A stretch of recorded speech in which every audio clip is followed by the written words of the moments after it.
मंदिर जाने के एक नहीं अनेक हैं लाभ। प्रतिदिन पूजा करने से मिलते हैं ये 36 लाभ। अक्सर देखा गया है कि लोग रोजाना मंदिर जाना पसंद करते हैं, कुछ अपने मन को शांत करने के लिए तो कुछ भगवान की पूजा करने के लिए जाते हैं। बता दें कि मंदिर का अर्थ होता है मन से दूर कोई स्थान। ऐसे में कुछ देर आंख बंद कर मौन रखना बेहद लाभदायक होता है। लोग मंदिर के पीछे छिपे विज्ञान और आध्यात्म को नहीं जानते हैं। सुबह सुबह मंदिर जाने से कई लाभ होते हैं। व्यस्त जीवन शैली की वजह से लोग मंदिर नहीं जा पाते हैं। ऐसे में लोगों ने अपने घर के अंदर ही एक छोटा सा मंदिर बना लिया है। ज्यादातर लोग भगवान को याद करने के अलावा पूजा पाठ भी अपनी इसी छोटे से मंदिर में करते हैं। घरों में मंदिर होना बेहद शुभ है। इससे आप सकारात्मक ऊर्जा से भरे रहेंगे। मंदिर से सिर्फ आध्यात्मिक लाभ ही नहीं बल्कि ये स्वास्थ्य के लिए भी बेहद लाभदायक है। कई लोगों को इस लाभ के बारे में जानकारी नहीं होती है, लेकिन मंदिर जाने की वजह से एक नहीं बल्कि अनेक फायदे हैं। लेकिन इससे पहले अगर आप भी चाहते हैं लक्ष्मी माता का आशीर्वाद आप पर बना रहे तो वीडियो को लाइक करें और चैनल को सब्सक्राइब कर लें और कमेंट बॉक्स में जय माता लक्ष्मी जरूर लिखें। एक, यदि आप प्रतिदिन मंदिर जा रहे हैं तो आप अपने जीवन में आने वाली उन घटनाओं से बच सकते हैं जो कि आकस्मिक आती है, जैसे दुर्घटना, हत्या, आत्महत्या जैसी नकारात्मकता आपकी जिंदगी से दूर रहेगी। 2, मंदिर जाने वाले व्यक्ति के मन में भरपूर सकारात्मकता और आध्यात्मिक बल होता है, जिसके चलते उसके आसपास नकारात्मक ऊर्जा उसके पास फटकती भी नहीं है। आप इस ऊर्जा को भूत, पिशाच या प्रेत भी कह सकते हैं। मंदिर जाने वाला भयमुक्त जीवन जीता है।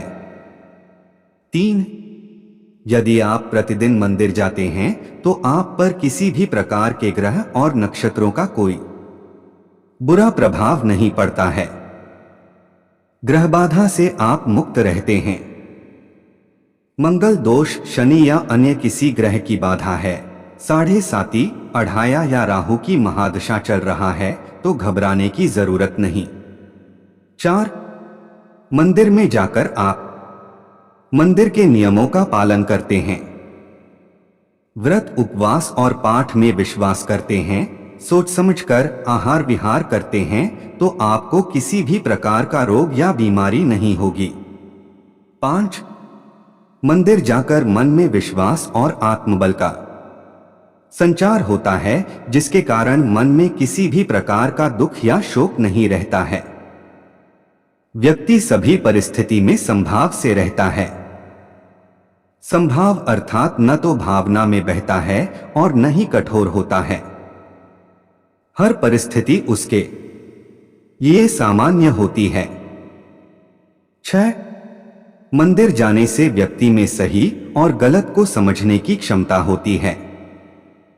वह किसी भी प्रकार की फालतू लड़ाई झगड़े में नहीं पड़ता है, जैसे रास्ते में पड़े पत्थर या गड्ढे को देख लेने के बाद हम अपनी गाड़ी को उससे बचाकर निकाल ले जाते हैं, उसी तरह व्यक्ति अपनी जिंदगी को समझदारी से गड्ढों से बचा ले जाता है। 7, मंदिर जाने वाले व्यक्ति का कोई शत्रु किसी बुरी विद्या के माध्यम से कुछ भी बिगाड़ नहीं सकता है। बहुत से व्यक्ति अपने कार्य या व्यवहार से लोगों को रुष्ट कर देते हैं, इससे उनके शत्रु बढ़ जाते हैं।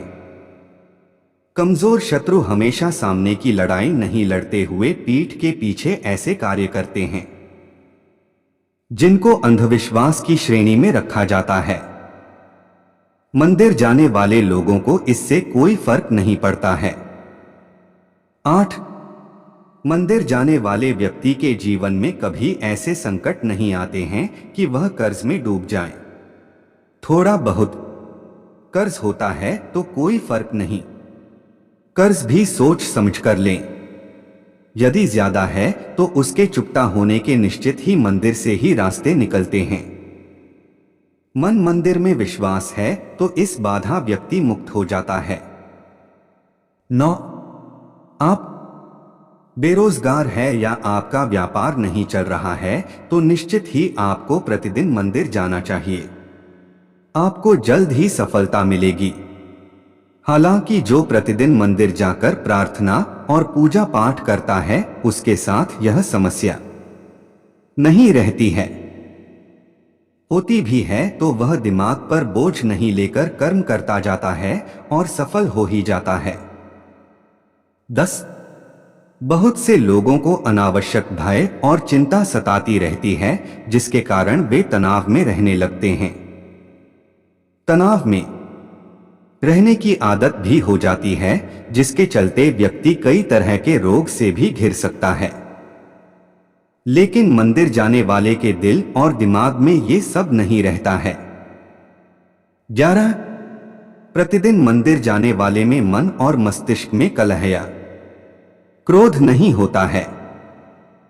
घर के दूसरे सदस्य यदि उससे झगड़ा करते हैं या घर में गृहकलह हो रही है तो वह उसे समझदारी से हैंडल कर माहौल को खुशनुमा बना देता है। 12. प्रातः काल पैदल ही मंदिर जाने से व्यापार भी होता है और हमें प्राणवायु भी अच्छे से प्राप्त होती है। प्रतिदिन सूर्य की धूप के स्पर्श से सेहत में सुधार होता है। 13. मंदिर में घंटी की टंकार करीब 7 सेकंड तक गूंजती है जो मन मस्तिष्क से विषाद हटाकर शांति प्रदान करती है। ऐसा भी कहते हैं कि छोटी घंटी से हमारा पित्त दोष संतुलित होता है। साथ ही ध्वनि से भी बैक्टीरिया नष्ट हो जाते हैं। 14. मंदिर में कई तरह के सुगंधित फूल अर्पित किए जाते हैं जिनकी सुगंध से मन प्रफुल्लित होकर अवसाद से मुक्ति हो जाता है। फूलों के विभिन्न रंग से अंतर्मन को शांति मिलती है। 15. मंदिर में कपूर और अगरबत्ती की सुगंध से एक ओर जहां मन और मस्तिष्क से नकारात्मक विचार हटा जाते हैं वहीं हमारी रोग प्रतिरोधक क्षमता भी बढ़ती है। यह हमें जैविक संक्रमण से भी बचाती है। मंदिर का सुगंधित में रहने से बैक्टीरिया नष्ट हो जाते हैं और किसी भी प्रकार का वायरल इन्फेक्शन नहीं होता है क्योंकि मंदिर में कर्पूर और धुआं होता रहता है। 16. जब हम मंदिर में आरती या कीर्तन के दौरान ताली बजाते हैं तो यह एक्यूप्रेशर का काम करती है। इससे हमारे रक्त संचार सुचारू रूप से संचालित होता है और शरीर की मांसपेशियां भी मजबूत होती है। 17. आरती या चालीसा को जपने पढ़ने से हमारा वाणी दोष भी दूर होता है। ओम के उच्चारण से हमारा चित्त एकाग्र होता है। 18. आरती के बाद शंख बजाया जाता जो श्रद्धालुओं के लिए बहुत सुखदायी और स्वास्थ्यवर्धक है। शंख बजाने वाले के फेफड़े मजबूत होते हैं। 19. आरती के बाद देव देवताओं भारत माता आदि के जयघोष से आत्मविश्वास के साथ ही देशभक्ति जागृत होती है। इसी के साथ हर मंदिर में गौ रक्षा और गौ हत्या बंद होने करने का संकल्प भी लिया जाता है। 20. आरती लेने से हमारी हथेली की कोशिकाओं को दिव्य ऊष्मा मिलती है और हमारे भीतर पल रहे सभी विषाणु और जीवाणु समाप्त हो जाते हैं। आंखों पर हथेलियां रखने से गर्माहट आंखों के पीछे की सूक्ष्म रक्त वाहिकाओं को खोल देती है और उनमें ज्यादा रक्त प्रवाहित होने लगता है जिससे हमारी आंखों की ज्योति बढ़ती है। 21. आरती के बाद नमस्कार और दंडवत प्रणाम करने से हमारे मन में विनम्रता और श्रद्धा का भाव जागृत होता है। अहंकार और घमंड का नाशा होता है। 22. भगवान के दर्शन पूजा और आरती के बाद हमें तुलसी मिला चरणामृत पंचामृत और प्रसाद मिलता है। यह चरणामृत और पंचामृत हमारी सेहत के लिए बहुत ही फायदेमंद होता है। आयुर्वेद के मुताबिक यह चरणामृत हमारे शरीर के तीनों दोषों को संतुलित रखता है। चरणामृत के साथ दी गई तुलसी हम बिना चबाए निगल लेते हैं, जिससे हमारे सभी रोग ठीक हो जाते हैं। 23 मंदिर में भगवान की परिक्रमा से जहां सेहत के लाभ मिलते हैं, वहीं यह धरती के गुरुत्वाकर्षण की शक्ति से जुड़कर हमारे शरीर का तनाव निकल जाता है। इसी के साथ ही में गुंबद और उसके कलश से प्रवाहित हो रही ऊर्जा हमारे शरीर को प्रभावित कर सकारात्मक ऊर्जा प्रदान करती है। 24 मंदिर भूमि को सकारात्मक ऊर्जा का क्षेत्र माना जाता है। यह ऊर्जा भक्तों में पैर के जरिए ही प्रवेश कर सकती है, इसलिए हम मंदिर के अंदर नंगे पांव जाते हैं। 25 मनोकामना का दोहराना। मंदिर में जाकर जब हम अपनी मनोकामना को बार बार दोहराते हैं तो हमें मंदिर की सकारात्मक ऊर्जा का साथ मिलता है और इससे प्रकृति सक्रिय होकर हमारी मनोकामना पूर्ण करने लग जाती है। 26 हर मंदिर में पीपल, बरगद, नीम, केला और तुलसी आदि के वृक्ष रहते हैं। इन वर्षों में हम जल अर्पण करते हैं या उन्हें हम नमस्कार करते हैं। इन वृक्षों में भरपूर ऑक्सीजन के साथ ही दिव्यता होती है, जो हमारे मन और मस्तिष्क को स्वस्थ करते हैं। इससे हमारे मन में शांति आती है। 27 मंदिर में दिए गए दान के अनेक लाभ होते हैं। दान से हम में कृपणता नहीं रहती है और हम चीजों के प्रति आसक्ति नहीं पालते हैं। इसी के साथ ही हमारे सामाजिक दायित्वों का भी निर्वाह होता है। 28 मंदिर जाने से हमारी सामाजिक प्रतिष्ठा बढ़ने के साथ ही जान पहचान भी बढ़ती है। 29 मंदिर जाने से हमें पंचांग और 30 त्योहारों की जानकारी भी मिलती है। 30 मंदिर जाने से धार्मिक ज्ञान भी बढ़ता है, क्योंकि वहां पर गीता, वेद, उपनिषद आदि के बारे में जानकारी भी मिलती रहती है। 31 मंदिर में व्यक्ति हाथ जोड़कर खड़ा रहता है। हाथ जोड़ने से जहां हमारे फेफड़ों और हृदय को लाभ मिलता है, वहीं इससे प्रतिरोधक क्षमता का विकास भी होता है।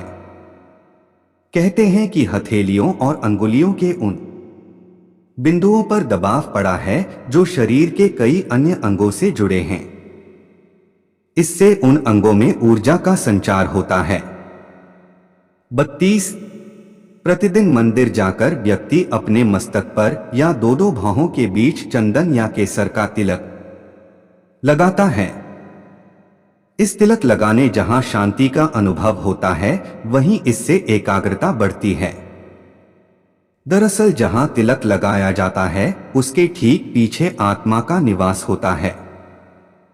आज्ञा चक्र और सहस्रार चक्र के बीच के बिंदु पर आत्मा निवास करती है, जो कि नीले रंग की है। आत्मा अर्थात हम खुद। चंदन लगाने के आध्यात्मिक लाभ भी हैं। 33 प्रार्थना में शक्ति होती है। प्रार्थना करने वाला व्यक्ति मंदिर के ईथर माध्यम से जुड़कर अपनी बात ईश्वर या देव शक्ति तक पहुंचा सकता है। देवता सुनने और देखने वाले हैं। प्रतिदिन की जा रही प्रार्थना का देवताओं पर असर होने लगता है। मानसिक या वाचिक प्रार्थना की ध्वनि आकाश में चली जाती है। प्रार्थना के साथ यदि आपका मन सच्चा और निर्दोष है तो जल्द ही सुनवाई होगी, और यदि आप धर्म के मार्ग पर नहीं हैं तो प्रकृति ही आपकी प्रार्थना सुनेगी, देवता नहीं। प्रार्थना का दूसरा पहलू यह कि प्रार्थना करने से मन में विश्वास और सकारात्मक भाव जागृत होते हैं, जो जीवन के विकास और सफलता के अत्यंत जरूरी हैं। 34 पूजा एक रासायनिक क्रिया है। इससे मंदिर के भीतर वातावरण की पीएच वैल्यू, तरल पदार्थ नापने की इकाई कम हो जाती है, जिससे व्यक्ति की पीएच वैल्यू पर असर पड़ता है। यह आयनिक क्रिया है जो शारीरिक रसायन को बदल देती है। यह क्रिया बीमारियों को ठीक करने में सहायक होती है। दवाइयों से भी यही क्रिया कराई जाती है जो मंदिर जाने से होती है। 35 मंदिर में प्रवेश से पूर्व शरीर और इंद्रियों को जल से शुद्ध करने के बाद आचमन करना जरूरी है। इस शुद्ध करने की प्रक्रिया को ही आचमन कहते हैं। आचमन करने से पहले अंगुलियां मिलाकर एकाग्रचित्त यानी एक साथ करके पवित्र जल से बिना शब्द किए 3 बार आचमन करने से महान फल मिलता है। आचमन हमेशा 3 बार करना चाहिए। आचमन से मन और शरीर शुद्ध होता है। 36 मंदिर में शिखर होते हैं। शिखर की भीतरी सतह से टकराकर ऊर्जा तरंगें व ध्वनि तरंगें व्यक्ति के ऊपर पड़ती हैं। ये परावर्तित किरण तरंगें मानव शरीर आवृत्ति बनाए रखने में सहायक होती हैं। व्यक्ति का शरीर इस तरह से धीरे धीरे मंदिर के भीतरी वातावरण से सामंजस्य स्थापित कर लेता है। इस तरह मनुष्य असीम सुख का अनुभव करता है। पुराने मंदिर सभी धरती के धनात्मक पॉजिटिव ऊर्जा के केंद्र हैं।